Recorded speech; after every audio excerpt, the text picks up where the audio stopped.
दोस्तों, आपका स्वागत है हमारे चैनल चैंपियन ज़ैद पर। मैं हूं आपका दोस्त मोहम्मद ज़ैद। और दोस्तों, आज हम लोग सॉल्व करेंगे प्रैक्टिस सेट 3.5 का एक एक क्वेश्चन, आखिरी क्वेश्चन तक। तो चलिए शुरू करते हैं। पहला क्वेश्चन देके रखा है कि यहाँ पे पी क्यू टेंजेंट है, टी आर एस एक सीकेंट है। आपको पी क्यू दिया है, पी आर दिया है, पी एस और आर एस फाइंड करना है। ठीक है, तो इसमें कौन सा थियरम लगेगा? टेंजेंट है, सीकेंट है, मतलब टेंजेंट सीकेंट सेगमेंट थियरम लगेगा। ठीक है, लिख लीजिए पहले, segment P Q is a tangent. ठीक है, ये तो टेंजेंट हो गया। और P R S is a secant. इस तरीके से ये हो गया। ठीक है, देयरफॉर जो पी क्यू का स्क्वायर होगा वो इक्वल होगा P R into P S के। और यहाँ पे थियरम कौन सा आएगा? थियरम यहाँ पे आएगा टेंजेंट सीकेंट सेगमेंट थियरम। कौन सा? Tangent secant segment theorem. चाहता तो मैं इसको टी एस एस टी भी लिख सकता हूँ। आप लोग जानते हो मैं शॉर्टकट मारने में बहुत माहिर हूँ। ठीक है, बट क्या होता है, बहुत सारे बच्चे फिर समझ नहीं पाते कि सर वहां क्या लिखा है, क्यों लिखा है। तो पी क्यू है आपका 12, तो 12 का स्क्वायर। पी आर है आपका 8, तो 8 इंटू पी एस, तो 144 is equal to 8 into P S. तो 8 को नीचे लेकर आ जाओ, तो 144 upon 8 is equal to P S. Therefore P S is equal to 18। 8 1 जा 8 बचा 6, 8 8 जा 64। ठीक है, तो P S is equal to आ गया 18 यूनिट्स। और क्या फाइंड करना है? और फाइंड करना है पी आर। तो हम लोग बात करें तो ये कोलिनियर है, तो P S is equal to P R plus R S dot dot dot dot P R S, that is ये कोलिनियर है। पी एस निकला है 18, पी आर है आपका 8 plus P S, sorry R S. 8 वहां जाके माइनस होगा, तो 18 minus 8 is equal to R S, तो 10 is equal to R S. Therefore R S is equal to 10 units. So simple. समझा कैसे करना है? चलिए इसको लिख लीजिए, फिर करते हैं अगला क्वेश्चन। बस क्वेश्चन नंबर 2 में आपको एक ही क्वेश्चन है, बट वो एक क्वेश्चन में 2 क्वेश्चन पूछा है। ठीक है, तो एक एक करके सॉल्व करते हैं। पहला देखिए, पहले में एम डी 8 है।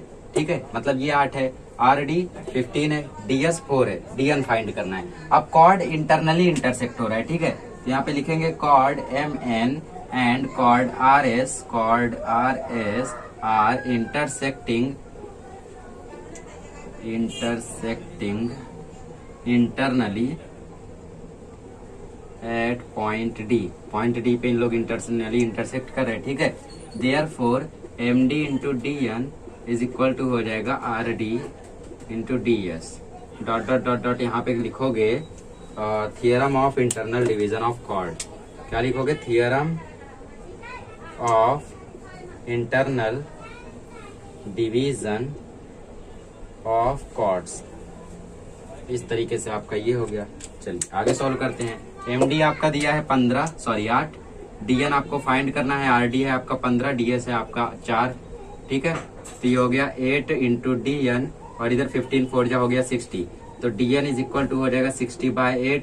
4 से काटो 4 15 जा, 4 2 जा, अब 2 को 15 काटेगा तो आंसर आ जाएगा 7.5 यूनिट्स। इस तरीके से आपको डी एन मिल गया 7.5 यूनिट्स। ठीक है, ये आपका फर्स्ट वाला था, इसको लिख लीजिए। फिर हम लोग करते हैं क्वेश्चन नंबर सेकंड। तो गाइस क्वेश्चन नंबर 2 आपको दिया है, आर एस 18 है, एम डी 9 है, डी एन 8 है, डी एस मालूम करना है। तो इसमें आपके पास आर डी भी नहीं है, आर एस डी एस भी नहीं है, तो कैसे फाइंड करोगे यार? कोई भी कंडीशन इसमें नहीं दी है। ठीक है, तो इसमें हम लोग क्या करेंगे, एक साइड को, कौन सी साइड हम लोगों को फाइंड करनी है? D S. तो डीएस को हम लोग इसमें क्या करेंगे? एक्स अज्यूम कर लेंगे। ठीक है, क्योंकि हम लोगों को मालूम नहीं है। Let D S is equal to x, therefore जो आरडी होगा वो हो जाएगा 18 माइनस एक्स। सर कैसे? देखो कोलिनियर से होगा। देखो R S is equal to होता है R D plus D S. D S को एक्स अज्यूम किया, आर डी हमें मालूम नहीं है, और आर एस है 18। ठीक है, तो एक्स वहां जाएगा तो ये माइनस हो जाएगा, तो 18 minus x is equal to R D. Therefore RD is equal to 18 minus x. तो RD आपको 18 माइनस एक्स मिल गया। अब पता चला कैसे मिला, समझे ना? डीएस एक्स अज्यूम किया तो कोलिनियर सॉल्व किया तो RD 18 माइनस एक्स मिला। ये आपको लिखना नहीं है कोलिनियर वाला, सिर्फ इतना लिखना है। ठीक है, बट समझ नहीं आया तो ये लिख सकते हो। ठीक है, क्योंकि डायरेक्टली लिखना है अभी स्टैंडर्ड 10th में आप। और अब डीएस भी हमारे पास है, RD भी हमारे पास है। RD into D S, M D into D N निकाल लेते हैं हम। देयरफॉर कॉर्ड, यहाँ पे देखो क्वाड्रेटिक इक्वेशन बनेगा। ठीक है, chord M N and chord R S are intersecting internally at point D. ठीक है, therefore M D into D N is equal to R D into D S. तो R D into D S हम लोगों को R D पहले से मालूम है, एम डी है आपका 9, डी एन है आपका 8, आर डी है आपका 18 माइनस एक्स और डी एस है आपका एक्स। तो 9 इंटू 8 ऐसे ही रहने दो, ये हो जाएगा x 18x minus x square. ठीक है, अब देखो 9 8 72, ये हो गया 18x माइनस एक्स स्क्वायर। यहाँ लेकर आओ एक्स स्क्वायर को तो प्लस हो जाएगा 18x माइनस हो जाएगा 72, ऐसा का ऐसे ही रहेगा, इज इक्वल टू 0। बन गया क्वाड्रेटिक इक्वेशन, सॉल्व कर लो। क्या लिखा है, x square minus 18x plus 72 is equal to 0। तो पहले और आखिरी नंबर को मल्टीप्लाई करो, 72 आया, प्लस माइनस करने पे 18 आना चाहिए, 12 6 जा 12 प्लस 6 18 होता है। तो x square minus 12x minus plus minus 6x plus 72 is equal to 0। यहाँ पे x लिया कॉमन और अंदर हम लोगों को मिल जाएगा x माइनस 12, इधर minus 6 x minus 12 is equal to 0। ठीक है, तो x minus 6 x minus 12 is equal to 0। तो x minus 6 is equal to 0 और x is equal to x minus 12 is equal to 0। तो x इज इक्वल टू 6 मिल गया और x is equal to 12 मिल गया। ठीक है, अब दोनों में से कौन सी कंडीशन फिट आ रही है देख लो। x की वैल्यू ds की वैल्यू 8 भी हो सकती है, सॉरी ds की वैल्यू 6 भी हो सकती है या फिर 12 भी हो सकती है, ये और लिखा है। ठीक है, therefore ds is equal to x is equal to 6 और 12, क्योंकि दोनों कंडीशन लगा के सॉल्व करोगे तो इक्वल आएगा। देखो कैसे, M D into D N 72 आ रहा है, ये भी 72 आना चाहिए दोनों मल्टीप्लाई करने पे। आर डी है आपका 18 माइनस एक्स, जब एक्स को यहाँ पे 6 लोगे ये 12 हो जाएगा और ये 6 हो जाएगा। जब आप एक्स को 12 लोगे तो यहाँ 12 होगा, यहाँ भी 12 हो जाएगा। ठीक है, तो यहाँ 6 वहाँ 12 वहाँ 6 यहाँ 12, तो दोनों वैल्यूज करेक्ट है। अगर कोई भी इनकरेक्ट होता तो रीचेक करते, कोई इनकरेक्ट होता तो लिखते it is not satisfying the condition, therefore it is invalid, so correct is this one. ठीक है, बट दोनों यहाँ पे करेक्ट है, तो इस तरीके से इसको करना है क्वाड्रेटिक इक्वेशन बना के। ठीक है, आप लोग यहाँ से शुरू करिए, फिर यहाँ जाइए, फिर घूम के यहाँ आइए, यहाँ से सॉल्व करिए, फिर यहाँ जाइए। चलिए लिख लीजिए, फिर करते हैं अगला क्वेश्चन। तो गाइस क्वेश्चन नंबर 3 आपका मिसलेनियस है। ठीक है,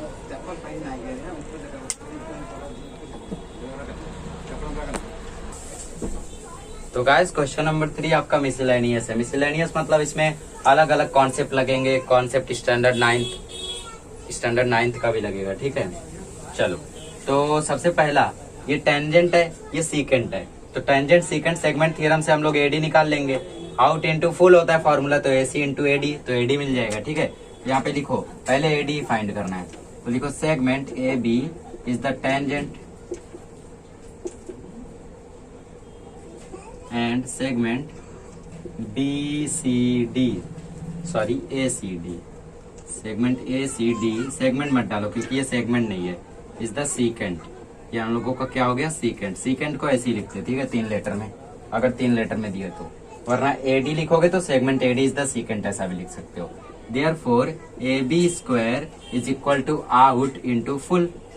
आप बोलोगे सर ये आउट इंटू फुल क्या बोल रहे हो, मतलब आपने पिछला वीडियो नहीं देखा इसीलिए समझ रहे हो ऐसा। ठीक है, पिछला वीडियो देख लो, बेसिक कॉन्सेप्ट वाला।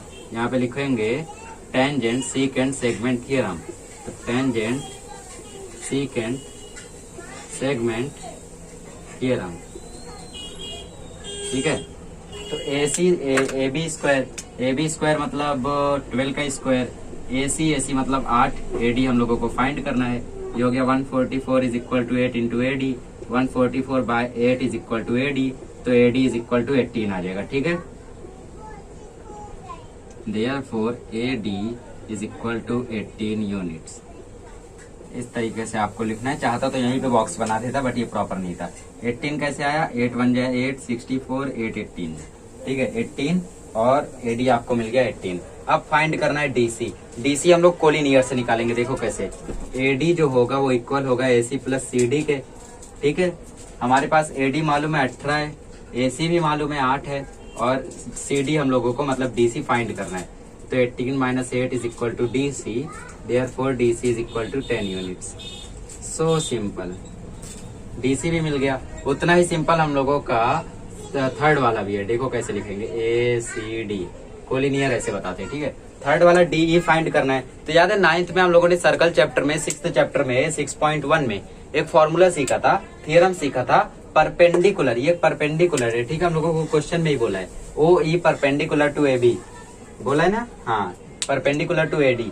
तो perpendicular drawn from the centre of the circle to the chord bisects the chord, मतलब जो सीडी है हम लोगों का उसको बाइसेक्ट करेगा। सीडी आपका 10 है तो डीई कितना हो जाएगा, 5 हो जाएगा। ठीक है, देयरफॉर यहाँ पे लिखेंगे पहले the perpendicular drawn from the centre of the circle to the chord, centre of the circle to the chord bisects the chord. ठीक है, बाइसेक्ट्स द कॉर्ड। तो इस तरीके से आप लोगों का DE, देयरफॉर आपका DE जो होगा वो हाफ ऑफ CD हो जाएगा, क्योंकि वो CD के परपेंडिकुलर है, AD के हाफ ऑफ मत लिखना। ठीक है, तो CD कितना निकाला, 10 निकाला हम लोगों ने। ठीक है, तो DE is equal to half into 10, 2 5 जा 10, therefore DE is equal to 5 units. इस तरीके से आपका ये सम कंप्लीट हुआ। एकदम इजी था, कुछ भी इसमें डिफिकल्ट नहीं था देखोगे तो। ठीक है, तो ये हो गया पहला वाला जो मैंने यहाँ पे कराया है, और ये हो गया दूसरा वाला जो मैंने यहाँ पे कराया है, और ये हो गया तीसरा वाला। ठीक है, तो इस तरीके से हमारे तीनों के आंसर मिल गए।